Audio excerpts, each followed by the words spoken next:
Hey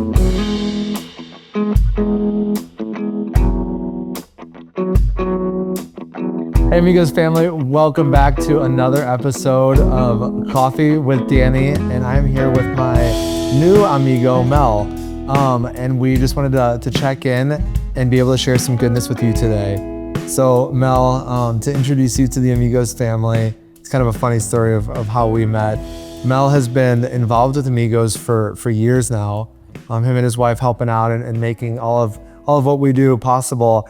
And right when I moved to the DFW area, it was kind of a time where you had reached out and we got connected. But the best part is we met and we sat down, and we probably sat for probably about an hour. Oh yeah. Hour and a half, and just chatted. Yeah. And by the end of the conversation, we're friends and had our next trip planned to Nicaragua together. We did. Well, we had a tentative. Yeah. We knew it was gonna happen though. So Mel, tell the Amigos family a little bit about yourself, a little intro, who you are, and then we'll jump in today. Yeah, I'm just a regular guy. I've lived in Texas the last 25 years. Born and raised on the West Coast, Oregon. Lived in LA, needed to get out of there after the 92 riots, and ended up in Texas. And actually, as you know, I can't recall how I found Amigos. Yeah. It's kind of funny, a little bit funny. But we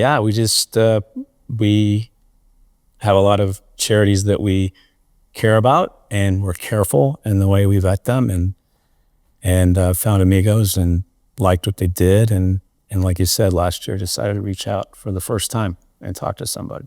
That's great. Yeah, it was fun. So I know we got to experience a fun kind of short week in Nicaragua together, just a little while ago. And it was a part of this vision trip experience. So for everyone listening, our vision trip really was a way for us to be able to get a group of people together, peel back the layers of what's going on in the vision of what's to come. So share with everybody, what is a thing or two that you really specifically remember, or something that you kind of took with you from that vision trip that we were on? Yeah, there was a lot to unpack. The first thing, we're marketed to a lot. So I think we live our lives feeling like digitally we know what's going on everywhere, right? And I think that's probably fair. But the truth is you really can't absorb what's going on without being there. Well, I say that. I mean, I think you can, but not to the extent. Yeah. And so just the scope was pretty striking, actually. And then the number of Nicaraguans that are involved. Again, I don't have another organization that I deal with that has that kind of impact. So that was pretty incredible. I think the self-determination of people who live really, really almost hopeless lives, you could see the impact, the real impact. And you and I talked about this when we were there, but the ripple effect of the impact on those people's lives beyond what Amigos does. I think that's something that even your group that are there don't, I think, really absorb and really understand. That's probably insulting to people, but honestly, it's just like, do you realize there's a 32-year-old guy running this project? Are you kidding me? Right? Like most guys could barely order a hamburger at 32. So that ripple effect thing was it just blew me away. And the passion of the people who went, on that trip, there were some of those people, Todd, just people you meet and you're just talking and you just realize, they're just passionate about this. So that was, and then there was, the stuff with the academy and all that, and just so much of it was just, you can't really get that without being there. Yeah.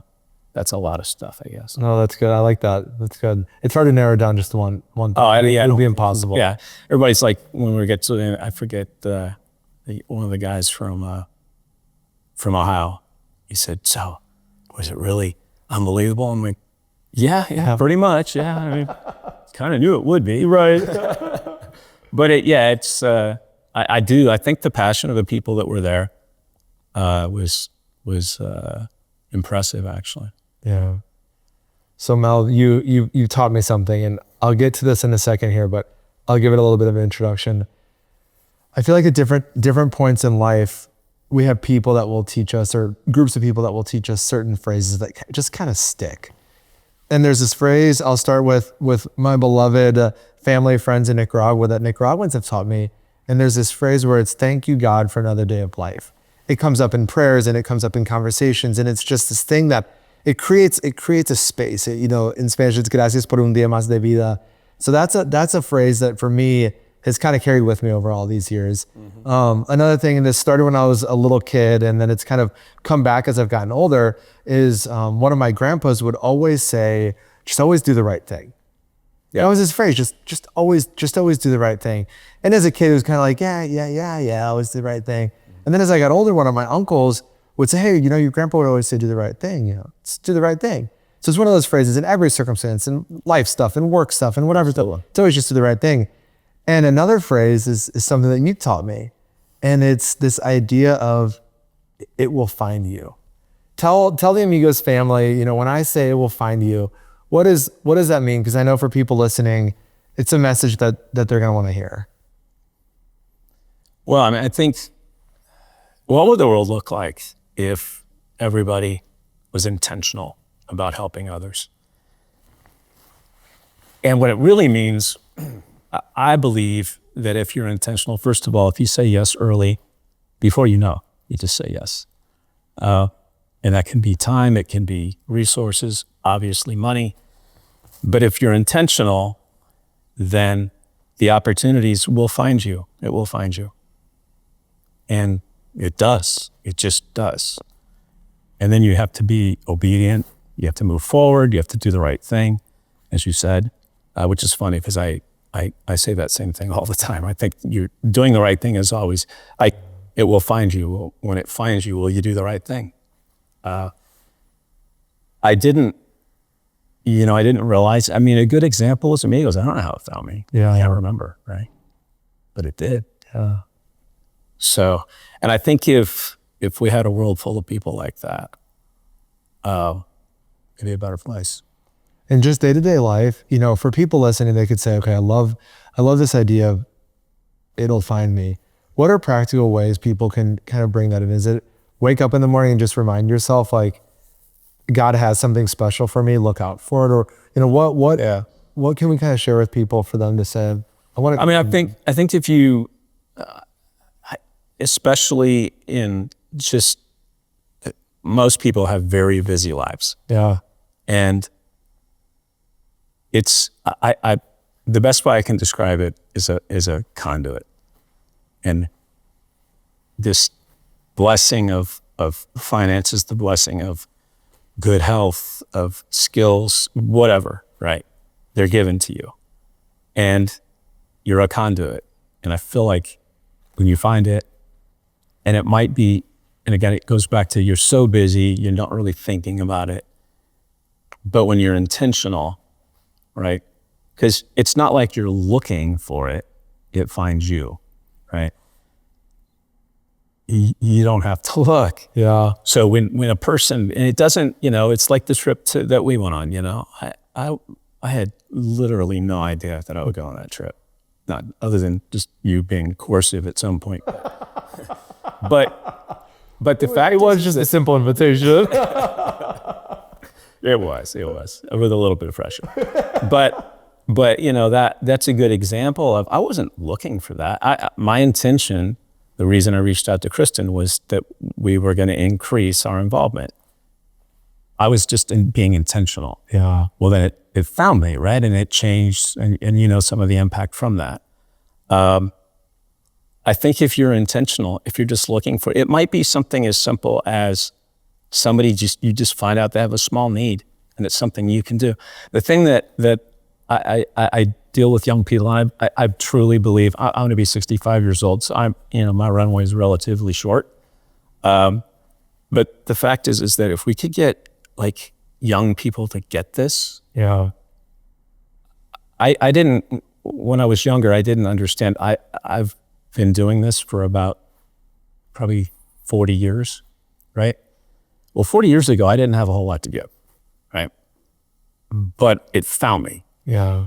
If you're intentional, right, when it presents itself and you're not so wrapped up in your day or so wrapped up in your personal life, because we all, and I think we're all naturally a little bit selfish anyway, right? But if you're looking, if you're awake, there's a good way to put it. Yeah. You're just awake, you're alive. They find you. Yeah. I love that. And I think about a Zoom call that we had recently. And just to set kind of a little bit of context for everybody that's listening, Mel and I only live about an hour away from each other, give or take, depending on traffic and all the things. And so when my wife and I moved to DFW, to the Dallas-Fort Worth area at the end of last year, we came really, we have some family here, but we didn't have tons of friends. So Mel, I will always say, was my first friend, my first friend here. And so we lived relatively close together, but just because of time and people being in their places, we ended up doing this on Zoom. So Mel got back from the trip and reached out right away to everybody that you work with. I did. And ended up saying, hey, I went to Nicaragua and I did this thing and I met these people and I want to invite you to be a part of this. And so I know for a lot of people, you know, I've had seasons of life where I kind of battled this tension. A lot of people will say, I feel like I need to have my work bucket and my family bucket and my church bucket or spiritual bucket and sports and recreation, whatever that looks like. And people kind of keep life divided. And that's not, you know, I'm not being critical of that. It's just kind of, we organize ourselves that way. But when we bring all that together, and, you know, Amigos has juntos on all of our shirts. We talk about juntos a lot. Right. When we bring all those pieces together, the richness of the way we live is just so much deeper. So, you know, going back to what I was introducing is you reached out to all of your team and said, hey, did this thing, and I want you to be a part of it. Just tell everybody and walk us through, why'd you decide to do that? And what did that mean to the people who got that invite from you? So I think, well, first of all, because it's the right thing to do. Yeah. But I knew there was going to be, we have a diverse team, people all over the board. And I knew there would be people that would really be interested and then people who wouldn't be interested at all. There was some curiosity of where I was at. Yeah. Didn't really tell anybody. I mean, I told a few people on the team, but a lot of people were like, hey, where'd he go? He's just like missing. Because normally, I'll be back in a few days. Yeah, if he makes it back from Nicaragua alive, you'll find out. But I mean, at the end of the day, it's just, you know. But when I got back, I was like, you know, I think people need to understand. Part of it, I think I copied you on the letter I sent. I can't remember, but Yeah. part of it was just getting people to understand, you know, how fortunate we are. But then it was to say, like, again, there's just something that's greater than what you normally do every day in your life. And maybe that's being overly harsh, but again, maybe, just maybe, you might want to be involved with this because here are the things that I witnessed and saw. And, you know, we ended up sponsoring, I can't remember, but a bunch of kids. Yeah. And then, you know, just sort of organically, if you would be interested in going, again, just making it available and again, you say to somebody, hey, go to the website, you can see it. It's not the same. Yeah. And selfishly, I understood anybody that wanted to do it. I knew their lives would be better. Yeah. And you know, I own the business and I care about these people. And if you can give them an opportunity to do something that's kind of transformative in their personal life as well as others' lives, it seems to me that's what you should do. Yeah. So that was a big driver in it. And then I think you thought it was pretty cool the way they responded, but that's kind of who they are. There's just a lot of really generous, good people. The cool part was when they started, and I told them, look, we're going to present it, and you came and presented it for them. You obviously way better than I ever could have. And you know, it was like, well, can my spouse come or can my girl come? Can my, you know, whatever. which I thought was really cool. Yeah. It was very cool to see them do that. The absolute best part for everybody listening, that was just, we both cracked up about this in real time, and everyone's kind of like, why? We want to do this. So we had this kind of info meeting of, this is what a mission trip will look like, and this is what you'll get to Yeah, experience. but we already should explain that. And you know, I was lucky enough to get to kind of say, this is what the week's going to look like, and this is what we'll get to do. And there's some surprises baked in there. And so Mel said, all right, guys, so, you know, just let me know. There are probably 12, 13 of us are on the call, and some spouses started chiming that were there in the background as one said, yeah, we want to go. And the best part is, there was no pressure. It wasn't like, hey, everybody say right now. No, if you remember, what I said was, listen, we'll wrap the call. Yep. And you guys, remember that? Yeah, of course. You guys go think about it, and we need to plug in and let them know if we're coming. And the best part is your son. Yeah, it was Andrew. Yeah, It was Andrew said, I'm in. And then everybody, you know, this Zoom call, all these faces lit up, all the mic, you know, the mute buttons went off. Everyone's, I'm in. Yeah. Count in for two of us. I'm in. Yeah. It was just so absolutely encouraging. It was so encouraging. You know, now we're planning. Yeah. What is it? August. You know, an August trip, early August, to be able to go and live life juntos all together. Yeah. Yeah. They're excited about it. I think it's, again, I'm really very encouraged because there's a lot of young people. Yeah. I mean, obviously I'm the oldest guy, but I'm always the oldest guy. By the way, that's going to happen to you. Yeah, I'm sure it will. But yeah, you know, you're on that call and thinking, oh, that person's going to love this. Right. I'm really encouraged by that, because we've got a couple that are 24, Yeah. you know, 23. A lot of folks, we have one guy that grew up in the mission field. And I think it's going to be really cool for him. Yeah. Because he'll have some, he's a newer team member. He'll have some great input for people that are going and while he's there. So yeah, it's pretty funny, actually. Some of the other team members, I wouldn't be shocked if people before we get there say, hey, can you bolt me onto this thing? Is there still a spot? Sure, of course, there's always a spot. I think it might happen. There's always a spot. It might happen. So yeah, it found him. They found them. Absolutely. So Mel, for everybody listening, what's maybe a word of wisdom you can leave, or anything, you know, as people are going off and doing their days as they listen to us, it's something that you'd like to leave everybody with? Wow.